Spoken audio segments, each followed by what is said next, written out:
Tak ja vás všetkých vítam už na 9. festivale v Capoeiri v Komárne. Už tu máme za sebou tréning detí za nami a verím, že sa vám to bude ľúbiť.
A čaká nás ten ceremoniál, to je asi pre mňa taká najdôležitejšia časť, keďže prídu veľmi veľa ľudí pozrieť, hlavne takí ľudia, ktorí nie sú capoeiristi, čo si veľmi vážim, lebo trošku budú vidieť aj z našeho života capoeiry, jak to vlastne všetko prebieha.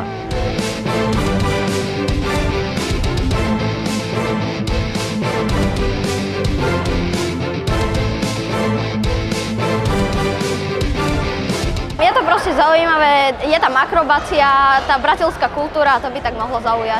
Nejlepší asi na tom je to právě, že se ty lidi sejdou a je tady taková ta společná atmoszféra. Tehát ilyen nézőpont, meg eszmecsere, az, ami így nagyon fontos, és amit úgy nagyon tudok értékelni ebben az eseményben. When you play capoeira, you forget everything in life. All your problems, all the worries.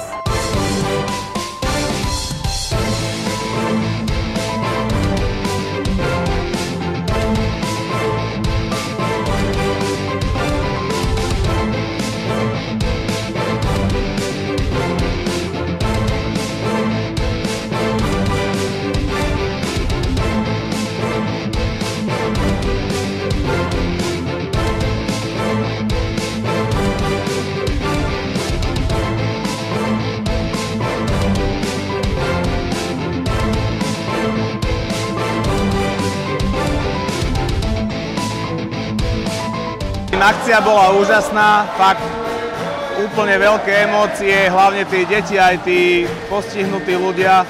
Vôbec neľutujeme, že toto podporujeme a dlho aj budeme takéto akcie podporovať ako nezisková organizácia.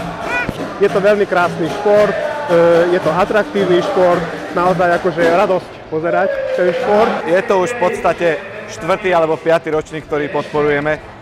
Podľa mňa Latino je skvelý človek, ktorý robí skvelú robotu a je fantastické vidieť, že z roka na rok je tu viac detí, viac tých tváričiek, ktoré sú rozjarené a dostávajú tie opasky. Fantázia, gratulujem.